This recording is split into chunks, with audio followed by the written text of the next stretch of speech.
Hello, everyone. How we doing? Yeah. How we doing?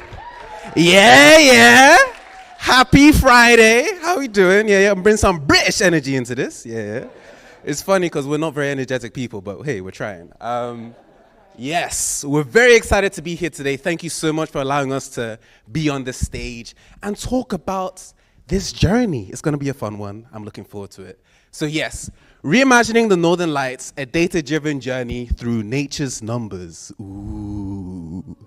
Yes. All right, so this talk is going to be split into 3 chapters, and part 1 is reimagining the Northern Lights. So let's set the premise, let's set the scene. Okay, 10th of October, 2024. Dun, dun, dun, an incident happens. In London, there was this crazy thing. Auroras in London? It was going all over the place. And I got inspired by this. I was like, oh my gosh, there's this thing happening in the sky. I'm going to leave my humble abode and look up into the night sky and see it for myself. And so I left my home. It was a dramatic movement. Left my home into the street, looked up, and I saw that. So somebody's lying to me, obviously. Either the angels have beef with me or social media is a lie. One of the two. But being the Brit that I am, that got me a bit upset. And so I said, you know what? I'm going to stick it to the man. I'm going to find the data and figure out how to track these auroras that people said I would see, but I actually didn't. And that is the setup for our journey today. So the process, that's the next step. How do we go from that idea of we want to track these things to actually seeing them ourselves? Well, before we go into that, before we go into the process, I'd like to introduce you to your wonderful speakers today. Hello, thank you, Obinna. Thanks for having us here, everyone. My name is Chani Wisdom, so I'm a graphic designer. I sort of worked across brand and in the arts as well. And I love science, and I love science communication like Obinna. And this is kind of how we met on our Dataviz journey. Awesome. And I am a data analyst by profession. I also worked in advertising for a bit as well as operations, and I also worked in content and partnerships. And so this journey that we're on today as students in the Masters for Design for Data Visualization is sort of a combination of our past lives, right? Melding advertising and data and design to build something that we don't know what we're doing. And so when it came to the process, this was our understanding of the DataViz project process. You have a client, Mr. Burns. The client has data, and he wants you to use, or they want you to use your DataViz wizardry in order to create some sort of output that wins you an Information is Beautiful award. That is the process. Shout out to everyone who won an award last night. Congratulations. Hats off to you. We want to be you when we grow up. We're working on that. So that was our understanding of the process. And so when it came to our project, we realized that, well, we didn't really have a process. As much as there's this lined up way, it was a bit of a hodgepodge of movements. But like with every great thing, we started with research. Let's find the data because we know it exists. And so we started looking around, Googling, finding APIs and all of that. And we came across this, the Aurora Watch UK, hosted by Lancaster University. I found it, and I was like, okay, let me get into this data. From doing that, I ended up speaking to a solar scientist. Yes, that's a thing, solar scientist, who introduced me to an astrophysicist, who introduced me to somebody from the meteorological office in London, who introduced me to another scientist. I was meeting a lot of people. But what I understood is that there was a lot of data out there, but I did not understand a single thing. So the next challenge was, how do we collaborate with somebody with our data skills who has that context about the data? Introducing the Aurora Chaser. Can I get an ooh in the audience, please? Ooh. AKA Tom Kurz. So Tom Kurz, he's an astrophysicist and also a science communicator. And I got to sit down with him to understand the intricacies behind the data behind the Aurora. How do you predict it? What are the specific measurements and units that we need to watch for? And his job is actually Chief Aurora Chaser for Hurtigruten. What that means is that he takes people on cruises from the south of Norway to the Arctic Circle in order to see the aurora and explain what is happening. And so we worked with him, and he said, oh my gosh, this project that you guys are working on, it could actually be a thing. How about you try and pitch it to my company, her to gluten. And so a new challenge emerged. How do you sell data viz as a product? Didn't realize that was going to be a thing, but we were doing it.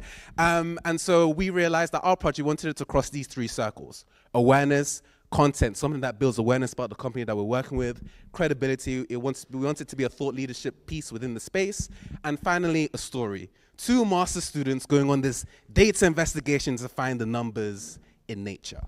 And so we came up with 2 deliverables. One, being an exhibition, an immersive experience that allows people to learn about the science behind the auroras, and then also a microsite where people can experience it online from their day-to-day if they can't come to the event itself. We pitched this to the company, and they said, you know what? Yes! And we said, oh my gosh, thank you, thank you, thank you. Oh my gosh. So off we went to the Arctic Circle, to Kirkenes. We went on these boats, went to the Arctic Circle. We saw polar bears. We did not, that's a lie. But we did ride on huskies, which was a whole different thing. All right. So now we're gone there. That's the journey. That's how we went, and that's our process. Now let's talk about the next character in the story, the data. Yes, so as Obinna mentioned, we knew that the data existed, but we didn't really fully understand it. So being on the Hertogrutan boat was amazing because we were able to sort of experience the data in context. So working with Tom and using data from NOAA and the Glendale app and a variety of sources, we were able to predict a geomagnetic substorm, which basically means there's going to be a big aurora display. So we went out around sort of 1 a.m., 2 a.m., and it was beautiful. It was like the most beautiful thing that either of us have ever seen.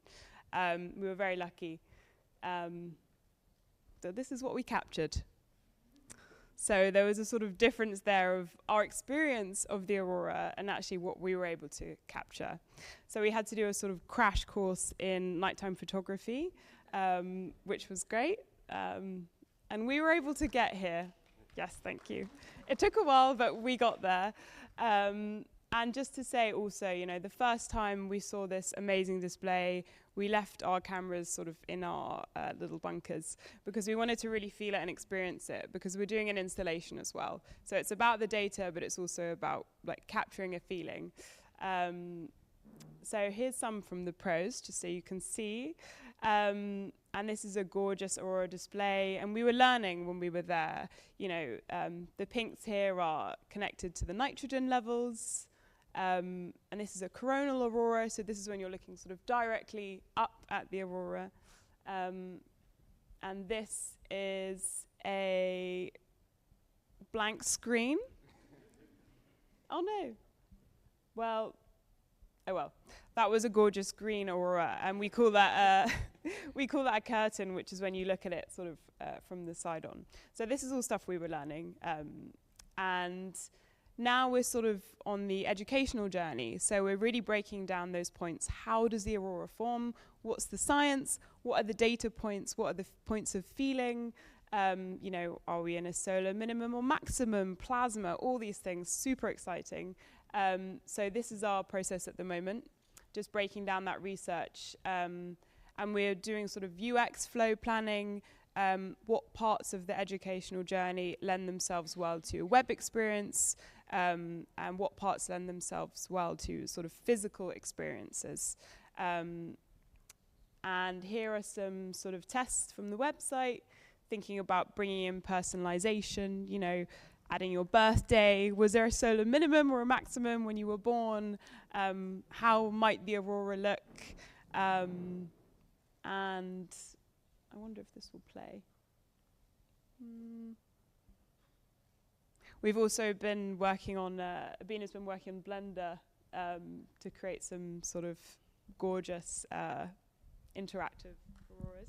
Yeah, so we built some form of a simulation using React 3 Fiber and Blender in order to see what that web experience would look like, as well as what the large LED display of an exhibition would look like as well. The video is not playing, but that's where we are at the moment. So at the moment, we're working towards putting on this exhibition live. And so we've been following this process. And so if you're interested in the journey and the project, you can feel free to scan the QR code that shows up next.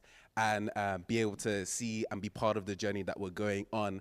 And it's been amazing because data visualization is not just stagnant. These are data in the wild, literally numbers in nature, and we were able to track it, follow it, and then now we're bringing it to London through an exhibition, which is an amazing journey, and we're very proud to be on it. We feel like plebeians in the field, we're very newbies, but this journey has taught us so much about selling data, creating stories, and hopefully creating an output that really impacts the scientific community alongside Tom. But yeah, so that's our journey, so we're now open to any questions you may have.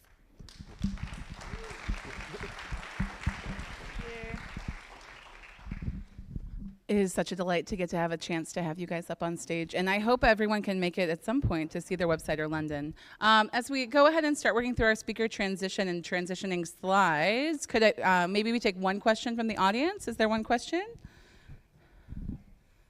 Bridget? Bridget, question asker extraordinaire. 1, 2, 3, Mike. Number 3. Yes. I'm going to call out probably the best quote I've heard in 15 plus years of doing this work. And that is, I wanted to experience the data in context. I want you to realize, A, how profound that is, and B, I would love for you to both to expand on how much you felt you were able to translate what you experienced into what you put out there. So I love this question, and part one of it is literally photography, right? The vibrancy of the green is very different when you see it with your own iris versus when you see it in a camera lens. And so communicating that visual is quite difficult, which is why we had to learn nighttime photography, ISO, all of that good stuff. But then now when creating the exhibition, we've been working with some experienced designers, and they've been really showing us about how to work with graphic shaders and sound in order to create a bit of a surround experience. And I think that is where we're really going to be able to create that magnanimous moment, because one thing that shocked us both is when you understand the process of how the particles are hidden in the geomagnetic layer and there's this big explosion. It's an explosion, but it's like a silent explosion. It's a whisper through the sky, and you literally see an arc through the sky. If you saw the video, you'd kind of see that. So it's like, how do you mimic this silent, massive thing, which we're hoping to show through a bit of the exploratory analysis and the story that we create. But hopefully that answers your question. Yeah, thank you.